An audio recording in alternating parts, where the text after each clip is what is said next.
오늘 은밀하게 위대하게라는 제목으로 하나님의 말씀 전하겠습니다.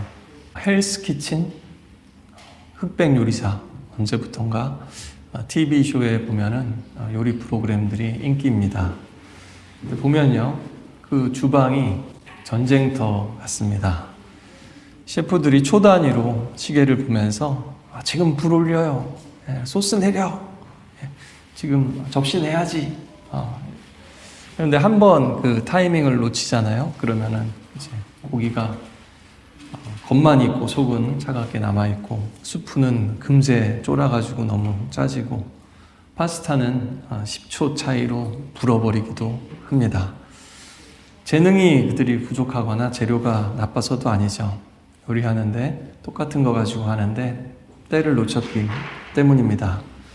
겉으로는 그럴듯해 보이는데 심사위원들이 한마디씩 하죠. 조금만 더 기다렸으면 될 텐데. 조금만 더 빨리 뺐으면 좋았을 텐데. 조금만 불을 낮췄으면 좋았을 텐데. 좀 식혀가지고 그 시간을 뒀으면 훨씬 더 맛있었을 텐데.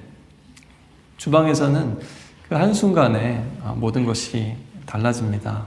그래서 숙련된 셰프들이 이 완벽한 타이밍을 맞추는 것은 마치 정밀한 발레와 같다라고 말하기도 합니다. 사실 우리 인생도 비슷합니다. 능력도 기회도 부족한 경우가 있지만 사실은 우리가 인생에서 진짜 후회하는 순간들은 어떻습니까? 조금만 더 기다렸었으면, 왜 이렇게 조급했지? 라고 할 때가 훨씬 더 많고요. 그래서 망가지고 깨지는 순간이 훨씬 더 많습니다. 관계에서도 조금 더 듣지 못하고 바로 조금만 더 경청했으면 되는데 바로 내뱉은 한마디 때문에 오랫동안 쌓았던 신뢰나 관계가 무너지기도 하죠. 또 우리 믿음에서도 조금만 더 버틸 걸, 더 기다릴 걸, 더 기도할 걸, 이제 기다리다가 됐어요. 하나님, 제가 알아서 할게요. 하고 가스불을 끄듯이 우리 신앙의 불도 꺼버릴 때가 참 많습니다. 우리 모두가 얘기합니다. 예수 안 믿는 사람들도 인생은 타이밍이다. 다 알고 있어요. 그렇죠?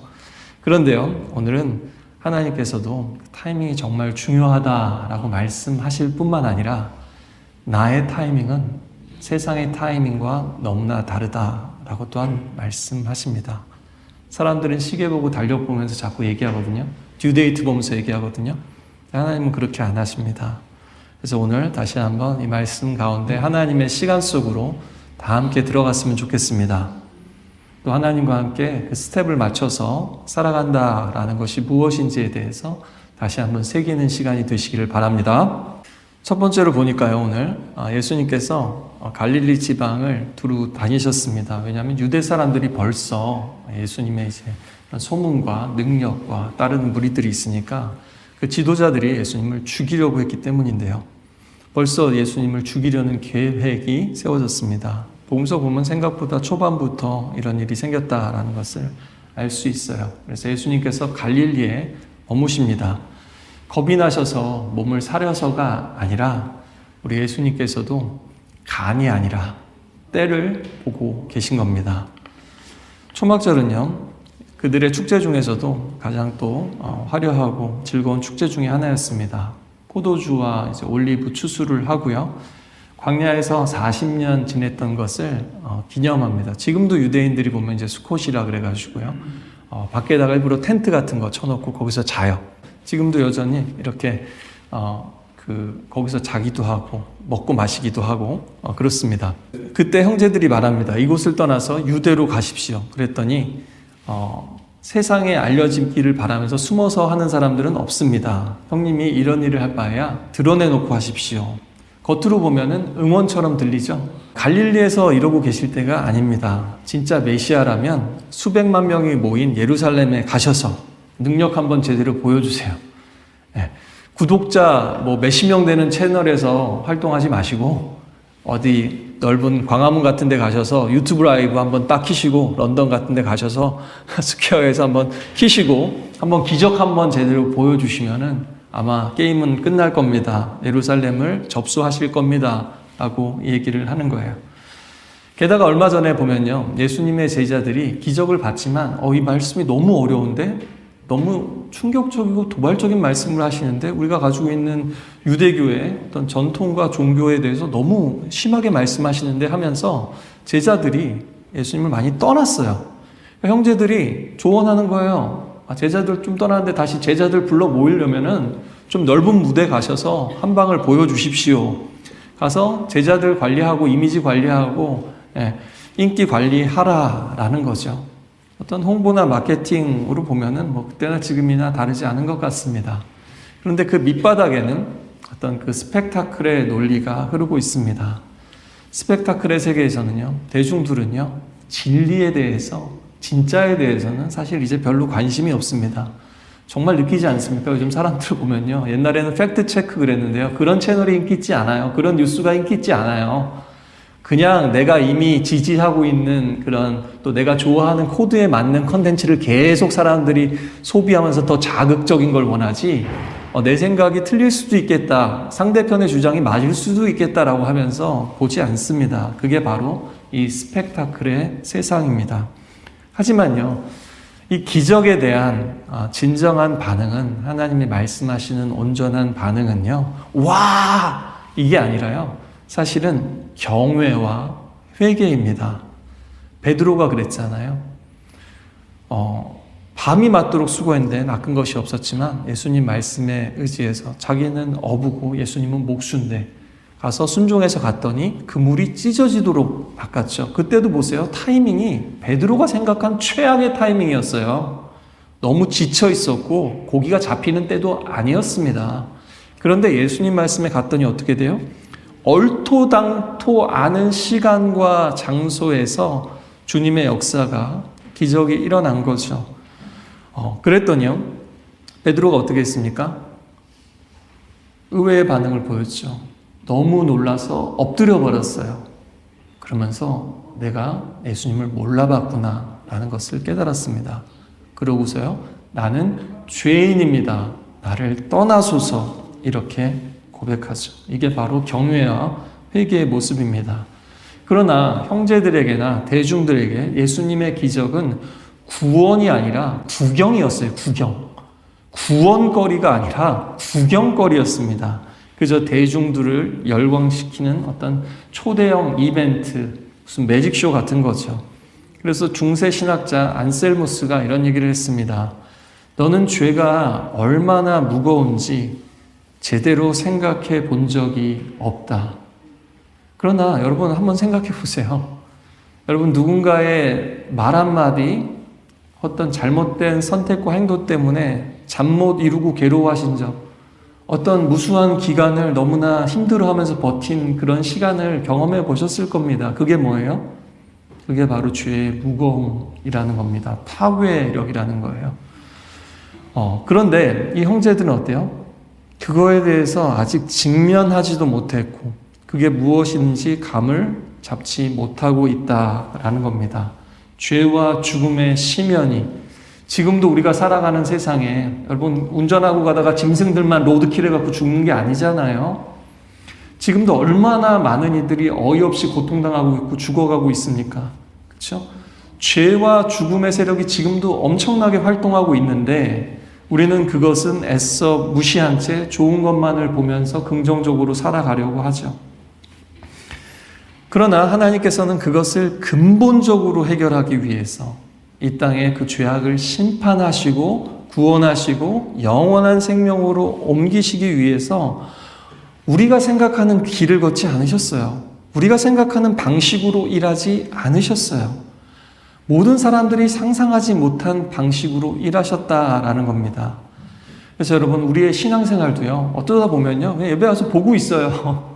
하나의 구경거리로 전락하게 됩니다.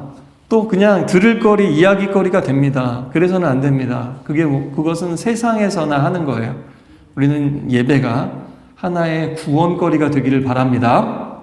오늘도 우리를 새롭게 하시고 우리를 만나시며 우리 삶에 나의 잘못된 것들이 있다면 바로잡으시고 또 내가 바로잡지 못하는 것이 있다면 하나님께서 바로잡아 주시는 그런 놀라운 하나님의 구원을 우리가 날마다 새롭게 경험하기를 원합니다. 요한은 이렇게 덧붙입니다. 예수의 동생들조차 예수님을 믿지 않았다. 여러분, 어릴 때부터 예수님하고 자랐대요. 집에서 같이 밥 먹고 함께 자고 골목에서 뛰어놀았겠죠. 근데 예수님을 못 알아봤다라는 겁니다. 그것이 믿음으로 이어지지 않았다는 거예요. 여러분, 가까이 있어도 모를 수 있습니다. 더 끔찍한 거는 믿지 않는데 믿음에 대해서, 교회에 대해서 조언할 수도 있다는 거예요. 여러분, 또 누군지 모른 채로 전략을 내세우는 사람들이 많습니다. 왜냐하면 세상에선 그렇게 하면 통하니까요. 교회에서도 그게 통할 줄 알고 그런 사람들이 있습니다. 또 우리도 주여 주여 하고 부르지만 사실 정작 여전히 내 마음속에서는 내 인생의 주인은 나다라는 생각이 있고요. 예수님은 나의 후원자만 돼주세요, 스폰서만 돼주세요 라고 예배 생활을 하는 경우들이 있습니다. 저도 많이 그렇게 기도합니다. 도와달라고 기도해야죠. 또 우리 자녀들 잘 되게 해달라고 기도해야죠. 또 우리 교회 부흥되게 해주세요. 기도하는 거 좋습니다. 하나님의 영광을 위해서 우리를 사용해 주옵소서. 늘 우리가 기도하죠. 그런데요, 문제는 무엇이냐? 예수님께서 마가복음에 뭐라 그랬습니까? 너는, 그 부자가 와서 엎드려서 영생을 얻으려면 어떻게 해야 됩니까? 그랬더니 너는 왜 나를 선하다고 하느냐? 딴지를 거세요. 그런 것처럼 우리가 하나님 우리를 사용해 주시고 약한 세상에 선한 영향력을 끼치게 해주세요. 언제부턴가 이런 말이 교회에서 하고 요즘은 세상에서도 쓰더라고요. 네. 하는데 거꾸로 물으신다는 겁니다. 너가 생각하는 선한 영향력이 도대체 무엇인가? 뭔데? 그렇게 하면 정말 그게 선하고 구원이 될 거라고 생각하니? 라고 물으실 수 있다라는 겁니다. 그러나 우리는 늘 하나님의 뜻대로라고 기도하지만 사실은 우리에겐 다 계획이 있어요. 플랜 A, B, C가 다 있죠. 그래서 하나님, 저에겐 다 계획이 있습니다. 뒷문 팍팍 밀어주시기만 하면 됩니다. 하나님이 길을 막아주셔야 될 때도 있는데 막아달라는 기도는 잘 안 해요. 그래서 항상 저는 길을 열어주세요, 함께 막아주세요. 이게 갈 길이 아니면 막아주세요 라고도 기도를 많이 합니다.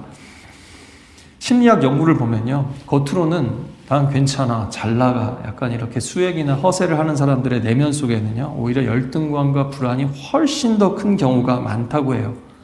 짐승들이 겁먹으면 이거 막 세우듯이 그렇게 과시하면서 눈에 띄는 행동을 하는 경우가 참 많다라는 겁니다. 명시적인 자존감과 암묵적인 자존감의 차이가 클수록, 간격이 클수록 자꾸 더 보여주려고 그러고 증명하려고 그러고 과장하려고 한다는 거예요. 왜 그래요? 사실은 내면이 비어있어서 그래요.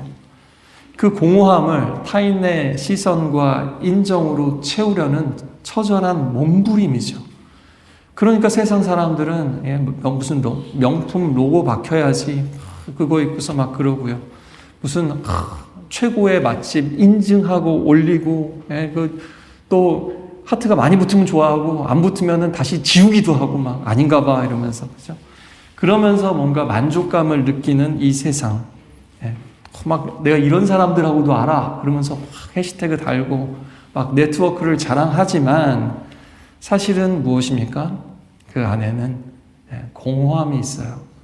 근데 형제들은 어때요? 그것도 모르고 예수님만 막 부추기는 거예요. 초막절 대박 이때입니다. 지금 움직이실 때입니다.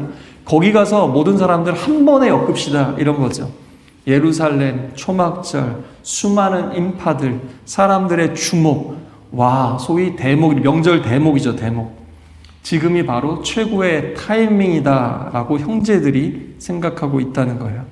그러나 이 형제들의 아이디어는 결국에는 광야에서 사탄이 예수님에게 제안했던 것과 다르지 않아요. 한마디 요지는 뭐냐면요, 하나님의 말씀 없이, 결제가 없어도 예수 자신의 능력으로, 지혜로 십자가 없이 영광에 이르는 길입니다.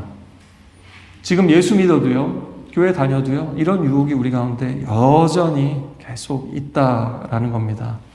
예수님께서 말씀하시는 선한 영향력이라는 거는요, 십자가를 통과하지 않고는, 아니 먼저 십자가를 직면하지 않고는, 십자가를 통과하지 않고는, 경험하지 않고는 불가능하다라고 말씀하십니다.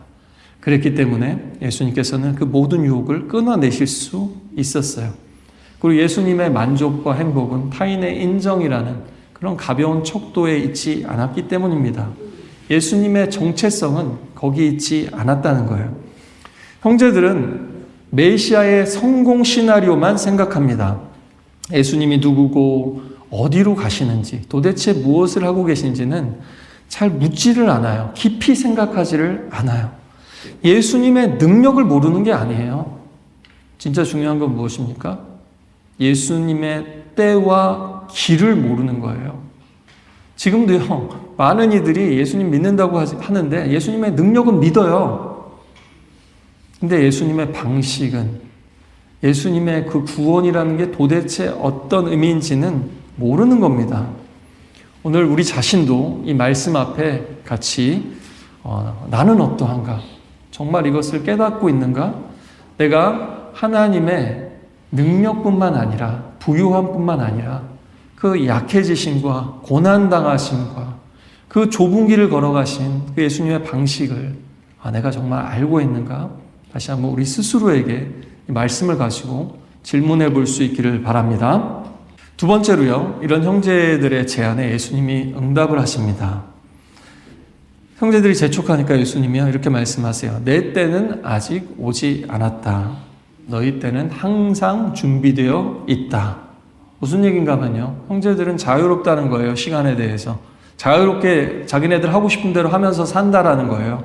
언제든지 그들은 움직일 수 있습니다.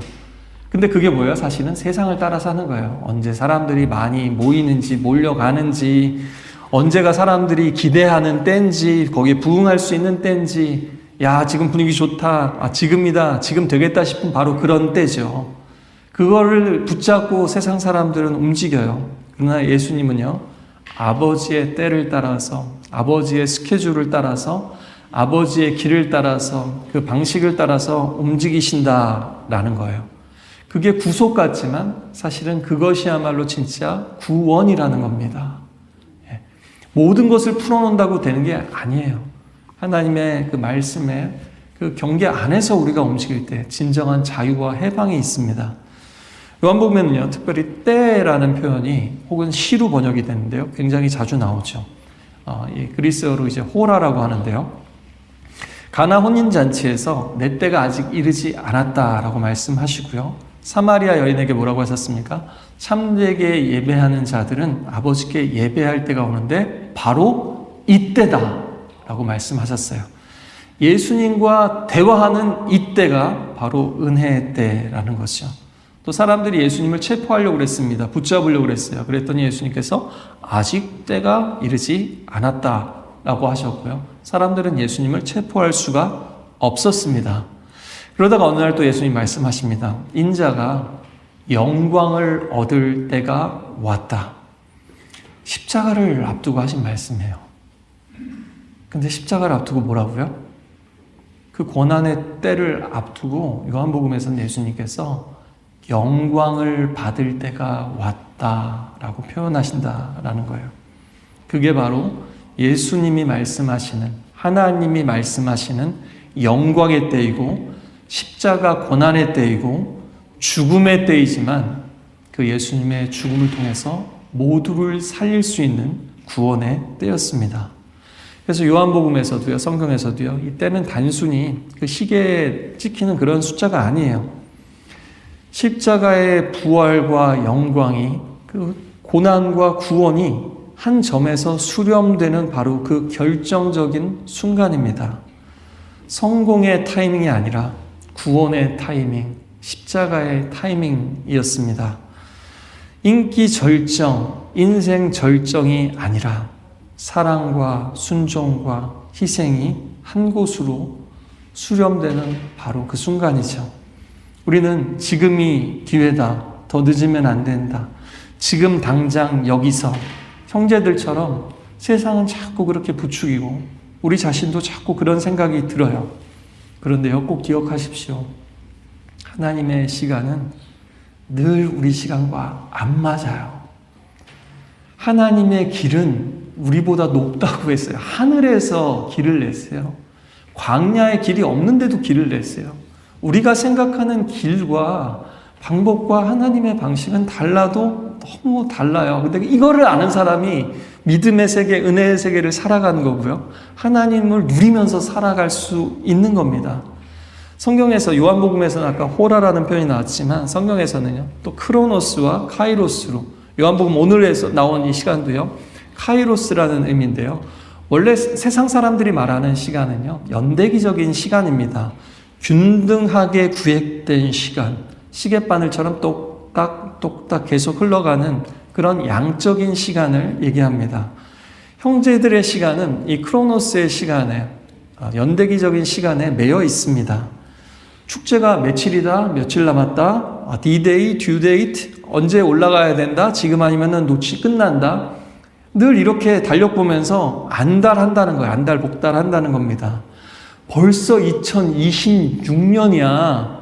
벌써 29살이야, 39살이야, 49살이야. 여러분 그 1년 차이가 뭐 다릅니까? 세상에선 9수라고 하지만 별로 다르지 않는데 그 압박은 항상 느껴요. 그렇지 않나요? 그게 세상이 주는 시간의 무게입니다. 그런데요, 잘 생각해 보면 그 틱톡 그 반복되는 시간이 아니라 그 크로노스의 시간의 끝에는 정해진 누구나 인간이라면 피할 수 없는 시간이 있거든요. 죽음의 시간입니다.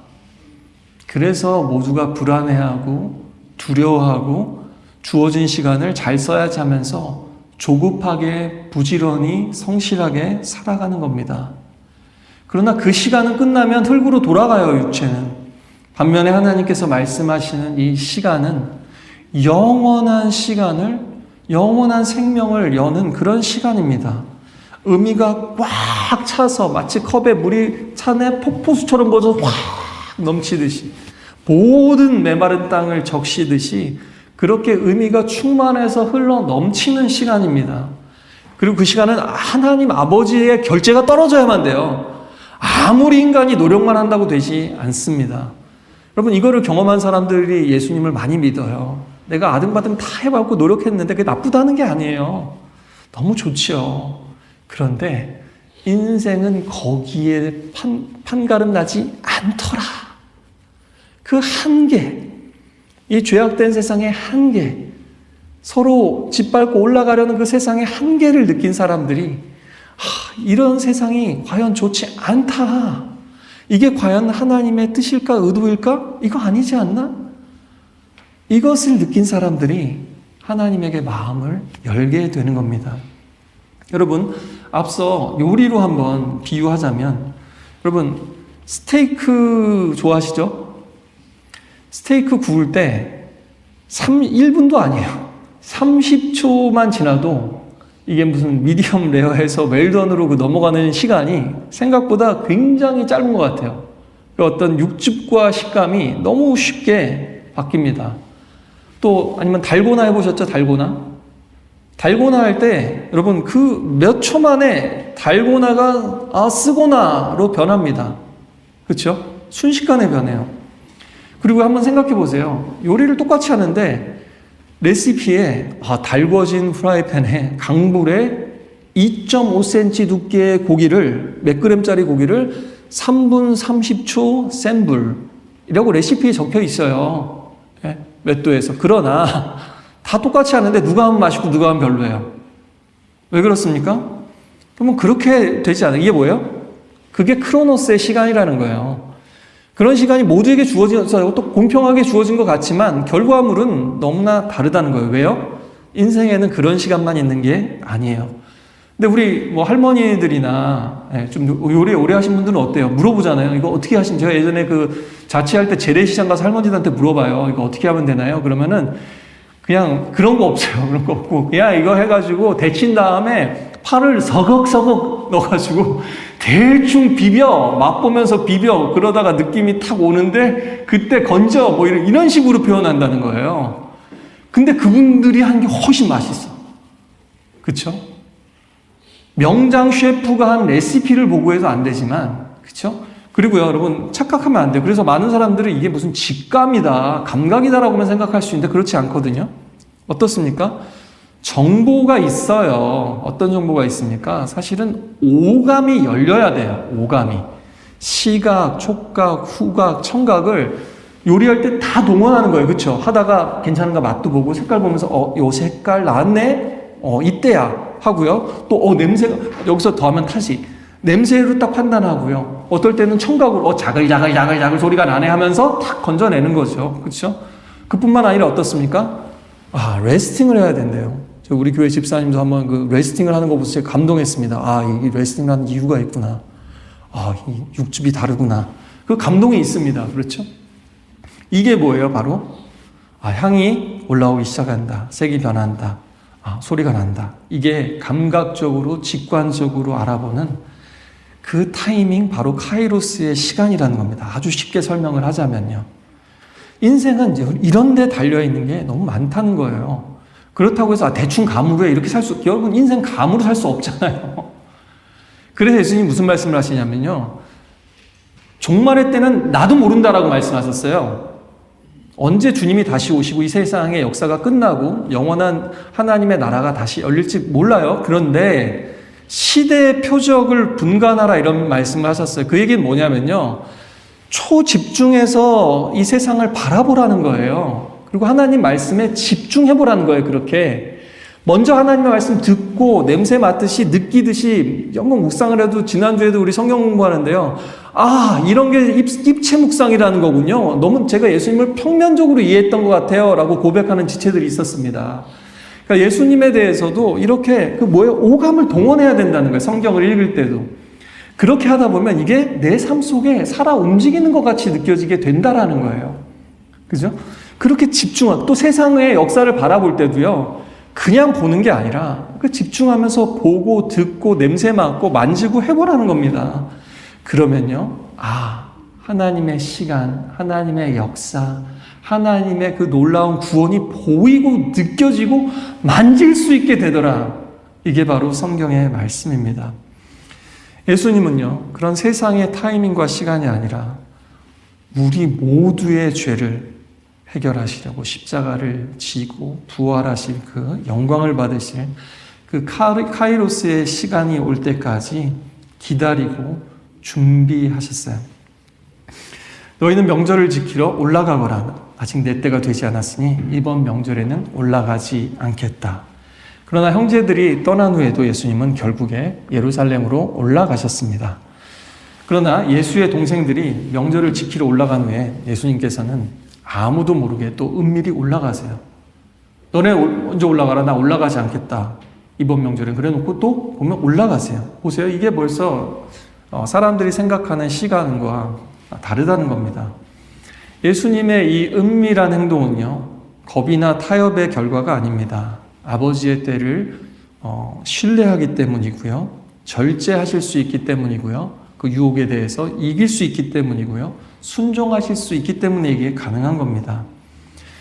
왜냐하면요. 하나님은요. 우리한테 이렇게 말씀하실 때가 참 많아요. 아직 때가 아니다. 아직 때가 아니다. 왜요?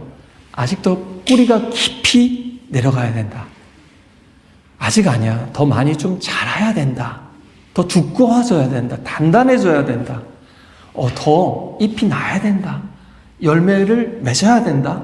열매가 지금 익으면 여러분 과일도 당도가 조금에 따라서 너무 다르잖아요. 그렇죠? 아직 따먹으면 안 된다. 좀만 기다리면 진짜 최고의 것이 나온다 라고 말씀하실 때가 너무 많다라는 거예요.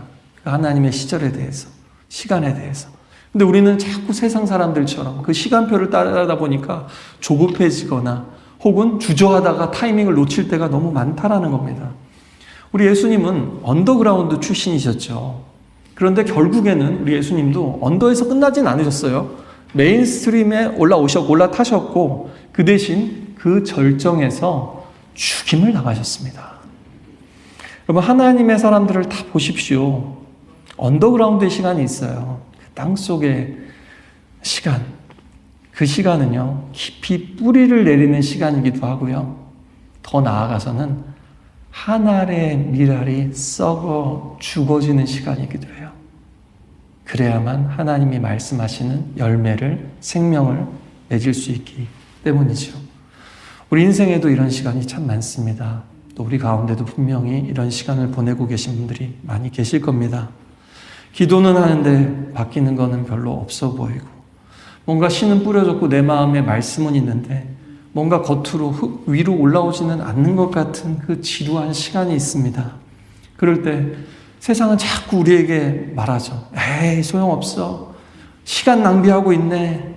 이렇게 지체되다가 결국에는 뒤처진다. 도태된다. 서둘러야 돼. 뭐라도 좀 해야지. 뭐 하나님만 믿고 있어. 이럴 때가 너무 많다는 거예요. 그러나 하나님께는 빈 광야도 없고 빈 시간도 없습니다. 예수님이 갈릴리에서 뭐 하셨어요? 그냥 무서워서 숨어 계신 게 아니에요. 거기서도 부지런히 일하셨습니다. 만나야 될 사람 다 만나시고요. 고쳐줘야 될 사람 다 고쳐주시고요. 가르칠 거 다 가르치시고 제자들 다 계속 키우셨어요. 무엇보다도 갈릴리에서도 주님께서는 늘 하나님과 함께 하셨습니다.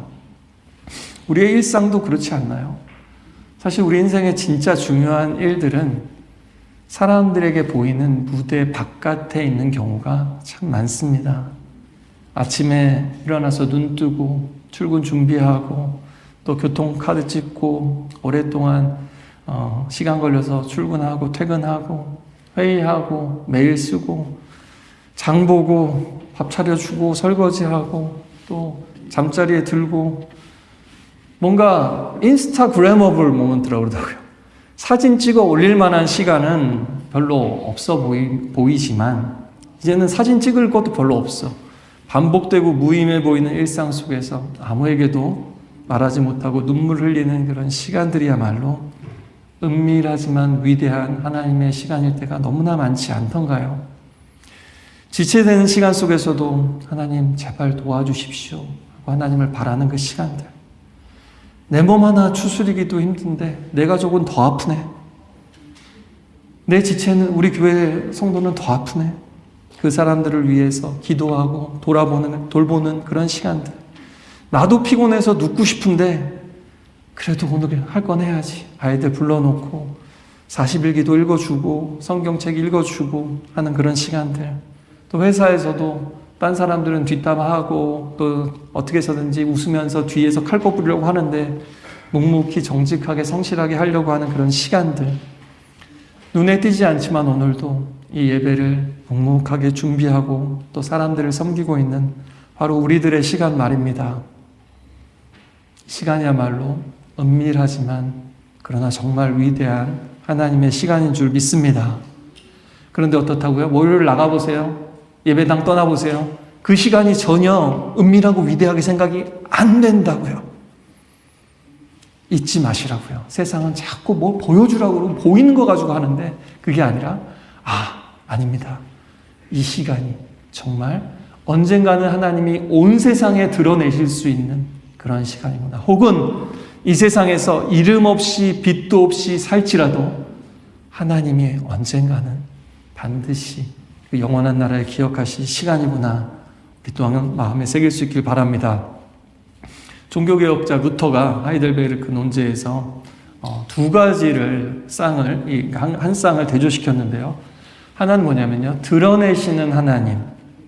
근데 그 하나님은 동시에 숨은 하나님이다 라고 얘기했습니다. 또 영광의 신학이 있고 십자가의 신학이 있다 라고 하면서 대조시키면서도요. 그러나 이 두 가지가 다 우리 하나님이고 또한 바른 신학이다 라고 얘기했습니다. 무슨 얘기냐면요. 사람들은 본능적으로 영광은 좋아해요. 어떤 강함, 성공, 출세, 어떤 눈에 보이는 능력, 잘 되는 것들, 거기서 하나님의 영광을 찾으려고 합니다. 반대로 좀 일이 잘 안 풀리거나 힘이 빠지거나 어떤 내가 생각한 결과가 나오지 않을 때 하나님이 함께 하신다고 생각하기는 훨씬 어렵습니다. 그러나 루터는요, 그것이 전부가 아니라고 그랬어요. 오히려 뭐라고 얘기하냐면요, 하나님은 오히려 십자가 아래에서만 인식된다라고 얘기했습니다. 한번 따라해 보실까요? 하나님은 오히려 십자가 아래에서만 제대로 만날 수 있습니다. 왜냐하면요, 영광의 하나님은요, 영광으로만 자신을 나타내지 않으세요. 그러면 사람들이, 그 인기 좋아하고 드러내는 거 좋아하는 사람들이, 스펙타클에 취한 사람들이 그런 하나님만 쫓는다고요. 진짜 참사랑은 어디서 드러납니까? 하나님이 영광 대신에 수치 사이에 숨으셔서 수치스러운 모습으로 드러나실 때, 능력 대신에 무능의 모습으로 나타나실 때, 생명 대신에 죽음 아래서 자신을 드러내실 때, 그때 진짜 하나님의 말씀이 옳다라고 인정할 수 있는가? 그 하나님이 우리를 사랑하시려고 대신 죽으신 하나님이라는 것을 받아들일 수 있는가? 이것이 하나님은 참된 지표라고 말씀하시는 거예요. 여러분, 우리 다시 한번 십자가를 바라볼 수 있길 바랍니다. 사람들의 눈에는 실패죠. 어이없음이죠. 끝이죠. 그런데 바로 그 자리에서 하나님은 구원하셨습니다. 우리가 기대하는 때와 방식이 아니라 오히려 우리의 그 기대와 때를 깨트리는 방식으로 일하셨어요. 그래서 십자가에는 계시, 드러내심이 있고요. 리빌 하시는 게 있고 반대로 숨기시는, 컨실 하시는 게 있습니다. 겉으로는 감춰져 있지만 믿음으로 볼 때 이것이 가장 분명히 드러나죠. 하나님은 강한 곳에만 계시지 않습니다. 바로 우리의 가장 연약한 자리, 무너진 자리, 이해할 수 없는 자리에 함께 계신다라는 것을 오늘 다시 한번 느낄 수 있기를 바랍니다. 그러려면요, 세상의 시선을 끊어야 돼요. 계산을 멈춰야 돼요. 세상의 방식으로 자꾸 납득하려고 그러고 설명하려는 시도를 멈추고 십자가 아래에 있어야 되고요. 그 말씀에 붙들려야 됩니다. 그럴 때 패배처럼 보이는 자리에서 하나님의 새 일이 시작됩니다. 숨으신 하나님은 우리도 세상에 숨겨진 바로 그 자리, 그게 바로 광야기도 해요. 십자가의 자리이기도 하고요. 거기에서 일하십니다. 은밀하게 그러나 위대하게. 여러분 어떤 시간을 따라 살고 계십니까? 세상이 정해놓은 더 빨리, 더 많이, 더 크게 지금 당장 드러나게의 시간입니까? 아니면 아버지 하나님께서 정하신 시간, 더 깊이, 더 오래, 더 천천히, 더 돌아가는 것 같고 끝이 없어 보이지만 끝이 있는, 사실은 영원을 향해 가는 그 시간입니까? 나는 어디에서 예수님을 따르고 있습니까? 세상이 비치는 그 스포트라이트가 비치는 그 무대 위입니까? 세상이 알아주지도 않고 아무도 볼 수 없는 내 마음 한구석, 나의 작은 사무실, 책상 앞, 부엌과 병실, 홀로 있는 방 안, 그곳입니까? 요즘 오마카세 식당에 가면요, 오마카세가 맘대로 해주세요 그거라면서요, 셰프가 오늘 최고로 선정한 음식 맡기는 겁니다. 셰프에게 알아서 주세요 하면은 기가 막힌 음식이 나온답니다. 그러나 정작 우리의 인생의 양식, 영원한 양식을 약속하신 예수님께는 이렇게 말할 때가 너무나 많죠. 셰프에게 한 끼는 맡기면서 오늘 일용할 양식은 제가 알아서 할게요. 영원한 양식? 그거는 제가 알아서 할게요. 필요할 때만 도와주세요.